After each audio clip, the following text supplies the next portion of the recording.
of you that don't know me, my name is Jahan Chu. I'm the managing partner and co-founder of Kinetic. We are an investment firm, a blockchain investment firm here in Hong Kong. And I'm also the founder of the Ethereum meetup and one of the co-founders of the Bitcoin meetup. So I'm very heavily invested in kind of the overall ecosystem, and I think that's partially what the kind of segue into this conversation is. Looking at this kind of crowd, it's great actually. It's really amazing to see so many people here. I just want to do a quick kind of audience check. How many people here are from the Polkadot meetup itself? You kind of came in here for the Polkadot meetup. Okay. And then I think there's a Matrix meetup as well. How many are from the Matrix meetup? Cool. Thank you. And then how many from the Ethereum meetup? Okay, a few more. Cool. Great. And I guess that's most of it. Another thing, how many are devs? Nice. Great. Thank you so much. Any, I guess, investors? Investors usually shy. Yeah. And then just general kind of, I guess, business people. How many blockchain professionals are here? A lot. Awesome. Thanks. Okay, cool. So let me start off with this really quick. How is your, you came from China before Yes. this. What were your stops? I've been in Tokyo and Shanghai. How was it? Shanghai? Both of them. You were Um, in Hangzhou too, right? Ryan was in Hangzhou. Okay. Yeah, because I want everybody here because it really seems like we're hitting this kind of interesting inflection point with the community to understand what's happening in other cities. Can you just describe what you saw or what you had? Yeah, I mean, Shanghai is, yeah, it's a pretty awesome community. You know, China in general is, in terms of development, and particularly these kind of low barrier to entry development, which blockchain is. You know, you look at some, you know, Japan's obviously a very innovative country, but I think a lot of the sort of innovation directions tend to be fairly high barrier to entry things like robotics. You know, that sort of maybe sort of reduces or de-emphasizes some of the other stuff. Whereas I think, you know, sort of China, there's an awful lot of young talent, and you know they hack with what they can get their hands on, and you know, blockchain technology, they can definitely get their hands on that. And of course, it's got the sort of the economics of blockchain technology make it that much more interesting, I think, as well. The fact that you're basically programming money, it's very. I don't know. I get the impression that that's a concept that people are sort of eminently familiar with. It's okay. Being Chinese, I can say that we like programming and money. So yeah, it's a pretty awesome energy. If you go, like the meetups there are almost entirely like developers. How large are they? Like you get 2 tweets and like 150 people show up to them. You know, and as I say, they're like builders. These are people that don't like sit around. They're like, you know, they just want to get stuff done. They want to hack on something. You give them something to hack on. They're happy. You know, it's awesome. Great, glad to hear it. So again, I think I'm just kind of curious. Part of the reason why I wanted to, you know, kind of participate in this is because some of the kind of confusion, I think some of the FUD that's been out there around the whole kind of Ethereum and Polkadot situation. And in the spirit of like blockchain community, you know, and having been one of the kind of early community people, I think it's really important just to kind of be open about stuff and talk about things, because it's always been like a very open ethos, and I think it's important. It's one of the things that really defines kind of the blockchain community.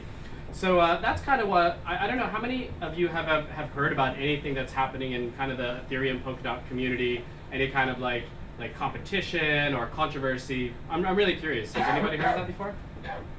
Okay, great. So it's not really that big of a thing out here, which is great. Yeah. On the same token, I think that online, if you kind of are looking for it, you'll find a lot of you know, kind of posts. You'll find a lot of really long threads about, you know, is Polkadot a threat to Ethereum? Is Ethereum, you know, competing with Polkadot, etc.? Which is really strange because, you know, Gav is one of the founders of Ethereum, and he's really obviously invested. So I guess the point of this conversation is really just to, you know, try and work through some of these things and understand what is the positioning of Polkadot and Ethereum, how do you kind of, and again, like the point of this was, how do you find common ground? And even from a project perspective, where does it all go? So that's really the frame around this. And I think I'll just start off just by asking, I mean, as one of the founders of Ethereum, like how would you characterize the position from a project and technical perspective between Polkadot and Ethereum? Well, you know, I mean, it's always difficult to say where a project's headed, but certainly when Ethereum began, it was very much a if we talk like super prehistory of Ethereum, it was really like Bitcoin, but a bit more programmable. You know, that was where it was coming from. The idea was sort of jointly conceived between Vitalik and a guy called Yanislav Malahov, who was one of his sort of mates that he chatted to online back then. And it was basically like, hey, I'm working on Mastercoin. This is kind of really dumb because, you know, every new transaction type is like a whole different like pain in the ass thing to code. Why don't we just like make an abstraction that generalizes over it? And they took it to Mastercoin and they weren't interested. They were sort of keen to get the thing released. So of course that's where the basic sort of idea for Ethereum came from. And then, you know, I got involved a month or two after that, and at that point, you know, I saw an application platform that was yet to be sort of identified really as an application platform. And so that's where the sort of dApp thing came in. That's where the idea of integrating with the browser came in. So rather than just being programmable money, it was sort of a key component in this idea of decentralized applications.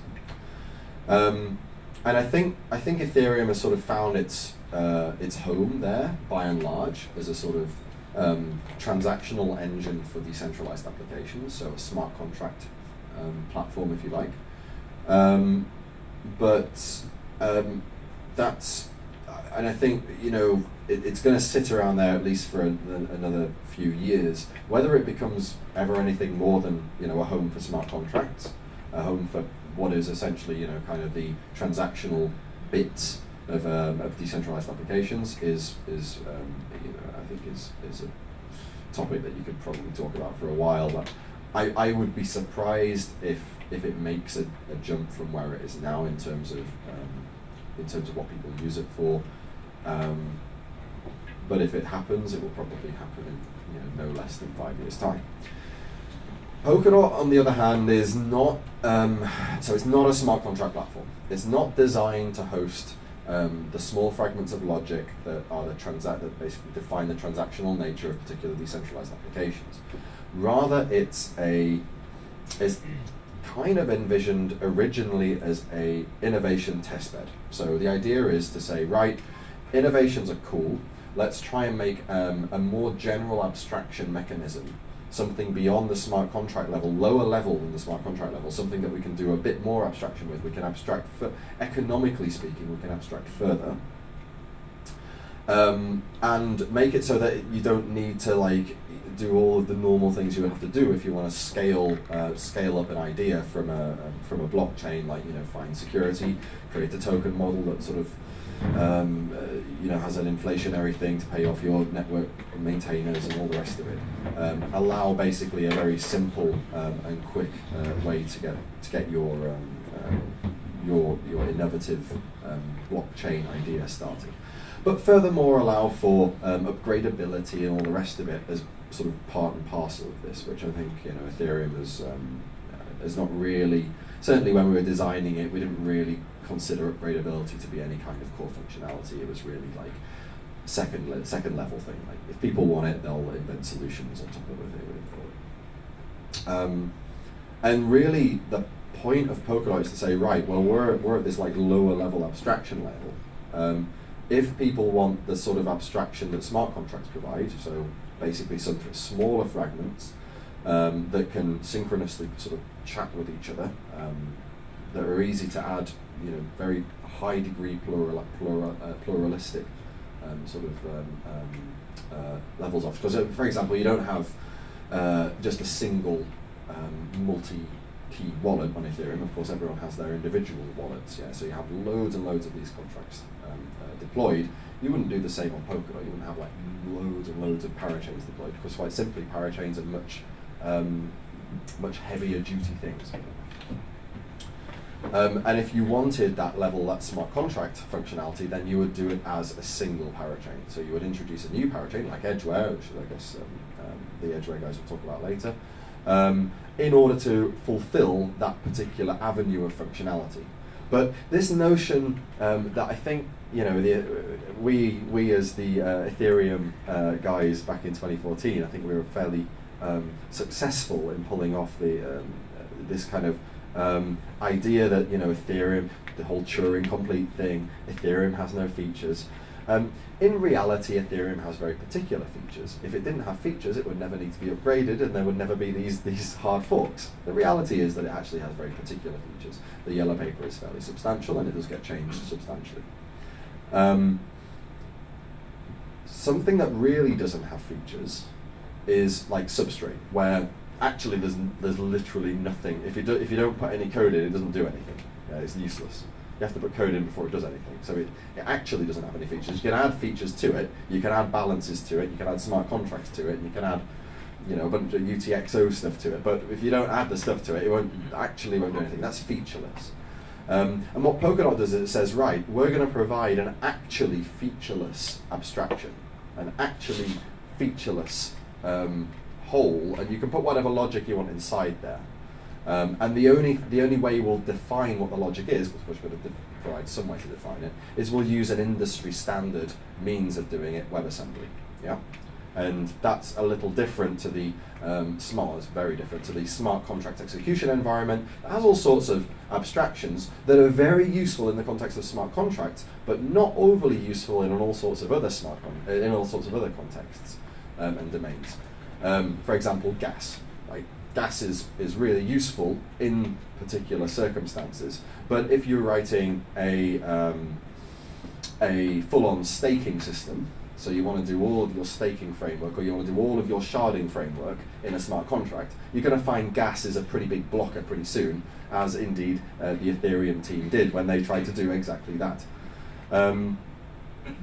So what we're doing with Polkadot is actually removing these abstractions.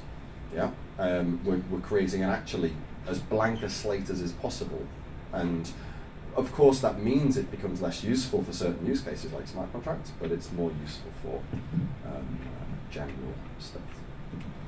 Okay, so I mean that makes sense to me.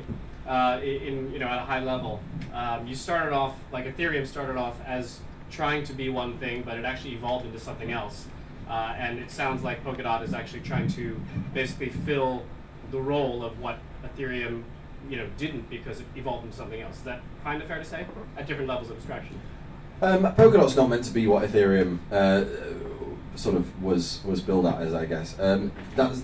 It's more that just over time you realise that these abstraction levels are perhaps a little different to what you originally envisioned, and there exists something that is lower. Now, I don't want to simplify how Polkadot came into existence. In fact, that wasn't the actual road to which I got to the Polkadot design was somewhat windy, and that wasn't it. But certainly at the moment, in terms of how I see Polkadot differing from Ethereum, I think that's good. So I guess from a functional standpoint, but almost like a user standpoint, how do you kind of look at the different use cases for Ethereum and Polkadot?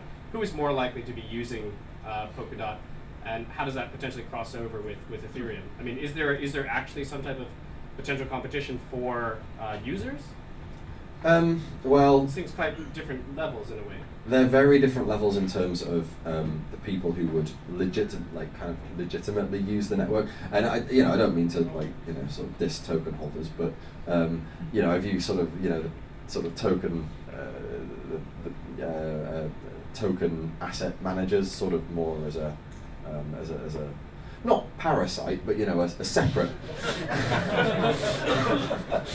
a separate set of players, and rather than the specific and designed for use case of the network. So Polkadot isn't designed to be an asset class. It's just that happens to be an asset class that allows it, that facilitates its particular use case, which is providing parachain security.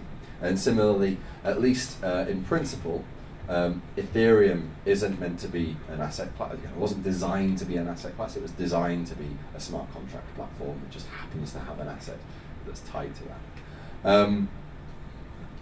Now, I don't. The two use cases are substantially different. They will have different users.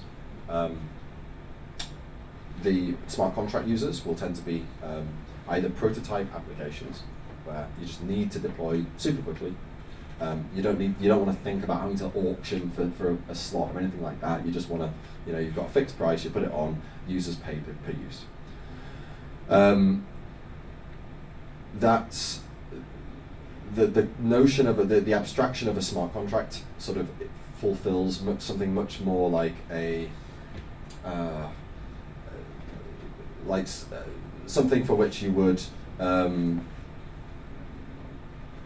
The economics of a smart contract are rather different to the economics of a parachain. The economics are essentially the user must pay for whenever they use it, and you must pay off as the smart contract sort of continues in existence, as it continues being used.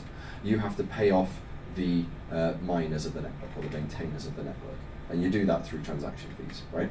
Now, in principle, the economics of a parachain are completely different. There are no underlying or necessary sort of network fees that you pay in order to have use of the parachain. Your parachain can do whatever it is that you want it to do. It can have entirely your own economy.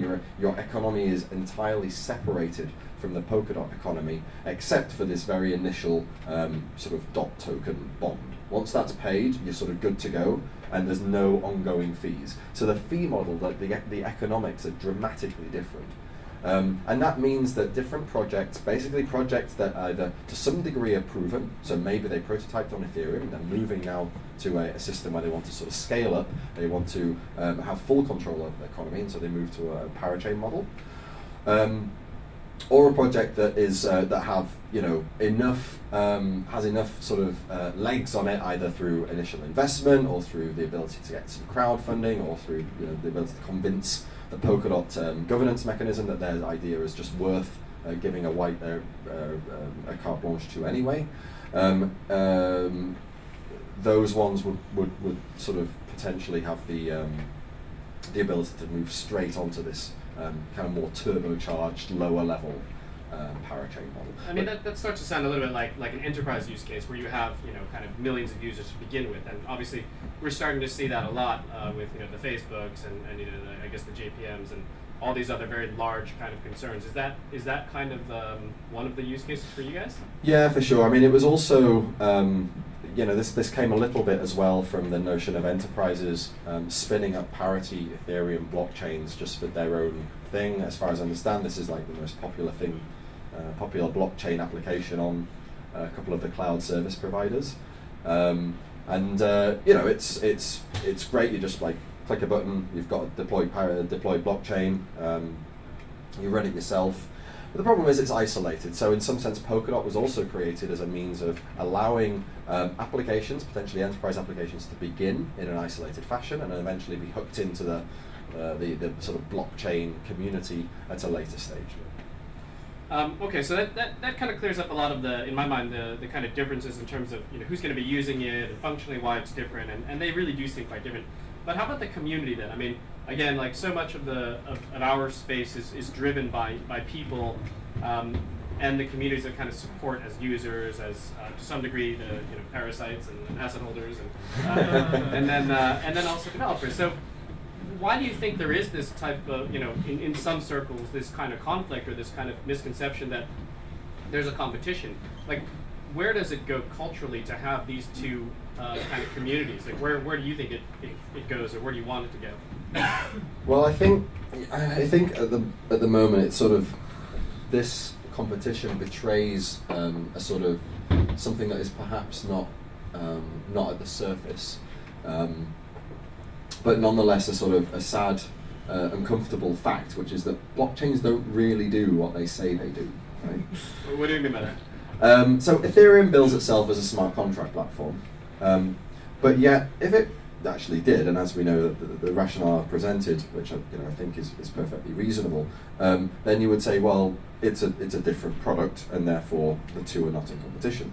But in reality, blockchains mostly provide probably something akin to stock market style betting, but unregulated. And it's it's not an aspect of this space that I particularly like, but it is what it is, and I think it lends itself to people who hold substantial positions in one see others as necessarily, regardless of any of the product stuff, see others as necessarily competition. And it's competition simply in terms of mind share, in terms of a ticker symbol. And as soon as that ticker symbol starts getting sufficiently high up the rankings, then it becomes problematic. And if the mind share is sufficient that they think it's going to be high on the rankings, then again, it's problematic. And it's the reason that it's like this. Part of the reason is because the industry is in its infancy, right? People don't really get the technology. They don't know which technologies are going to be good use cases. They don't know which are going to succeed. They don't know. They don't have the wherewithal and the technical ability to actually evaluate them in terms of what they are. All they really do is look at the price history and try and gauge which one's going to go up next.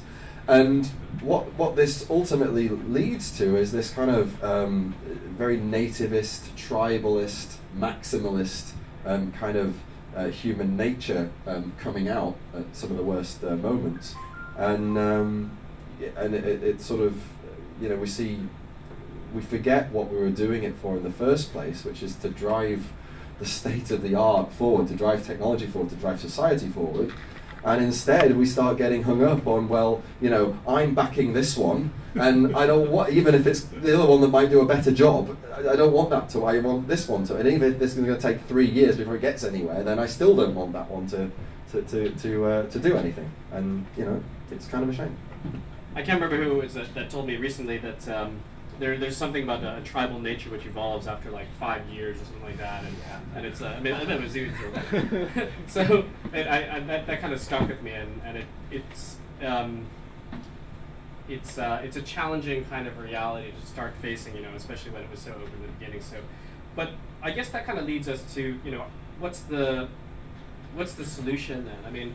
I think that there's very, the tone and tenor seems to be governed by the vocal few, and I'm curious about, how to kind of solve that. How do you make it cool again? How do you make the two camps, if you can even call it that? Because there's so many people that support both and that are invested in both, that want to develop on both, that want to invest in everything. How do you think that that can be somehow assuaged or kind of like calmed down? I guess the first thing to do, as with all follies, is to sort of come to terms with it and be honest. So hopefully conversations like these will help people sort of understand their own natures and their own feelings as much as anything else. I think there are, for sure there are elements within these communities that are somewhat more cynical, and it's difficult to combat such elements. But ultimately, I would only hope that the technology sort of wins out. The systems that do actually deliver what they say they're going to deliver, the ones that do actually take technology forward, the state of the art forward, are the ones that I would hope ultimately draw the greatest attention and the greatest mind share and the greatest sensible people. And ultimately, that's what matters, right? It's having the sensible, the productive, the sort of good guys. It doesn't. If you have a community that's just bad guys, it doesn't matter because they eventually just eat each other up anyway. If you look at the how the game theory plays out. So it's I think it's critical to to keep these conversations going and to try and for people, that maybe don't normally say much, at least to, if not, get out and talk and be an activist. No one, it's fair enough. Like, people don't have time for that, but at least upvote sensible things and downvote the vitriol, the nastier elements of this kind of nativism, tribalism, maximalism, all of the rest of the sort of isms that make the space sort of a less nice place to be a part of. And I think actually in practice there is still, I mean, is it fair to say there's still a lot of kind of interaction and between the two kind of projects, right? I mean, Parity got a grant from, or Polkadot, was it Web3 or Parity that got the Parity. grant? So Parity got the grant, and so you're still working on Ethereum in many ways. I mean, can you talk about what you actually work on? I mean, so Parity has a bunch of projects that obviously there's the Parity Ethereum client that we've been developing for several years now. There's also the Parity Bitcoin client, the Parity Zcash client that we're developing at the moment too. Polkadot and Substrate, the Parity Bridge, which is meant for bridging private secondary chains over to Ethereum and other chains. One or two of those projects, I mean, the bridge isn't particularly widely known, but one of the projects that you might have heard of is DAI or XDAI, which is a stable coin that has its own chain. That's a Parity Bridge powered project, Parity Ethereum. So I mean, yeah, we've got a bunch of stuff that we're working on. It must be said that whereas Ethereum was at one point in the history of Parity our sole focus, it's sharing its focus now with a few of the other projects. But it continues to be a project that we like to develop and push. Okay. I guess one final suggestion for me, I mean, to your point about kind of speaking out about these kind of things and kind of naming them in public, I think, it's also good for, I really respect the fact that you're willing to kind of have this conversation about it, because, I think that the community does follow its leaders. I mean, it is a very kind of like leader-driven culture, I think, in blockchain, for better or for worse. So I think it's good to continue, kind of opening it up and actually, hopefully the people in the community will also kind of follow your example by kind of talking through it and ideally being more positive about it. Any kind of final thoughts or kind of words on the subject? No, I mean, I'm happy to take questions. Sure. Anybody have any questions? Yep. I'd like to know about how you guys have thought about, so you took the setting some of the levels at Genesis, you said sort of 10% inflation rate is kind of a target there. How have you thought about some of the punitive measures and pricing those into the system? And obviously there's a view that they'll change over time, but where do we start? The slashing Yeah. punishments? Basically, it's a combination of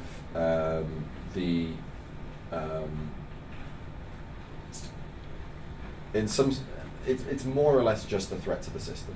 That's what it comes down to. So the higher the threat, the more chance that you're going to be slashed substantially.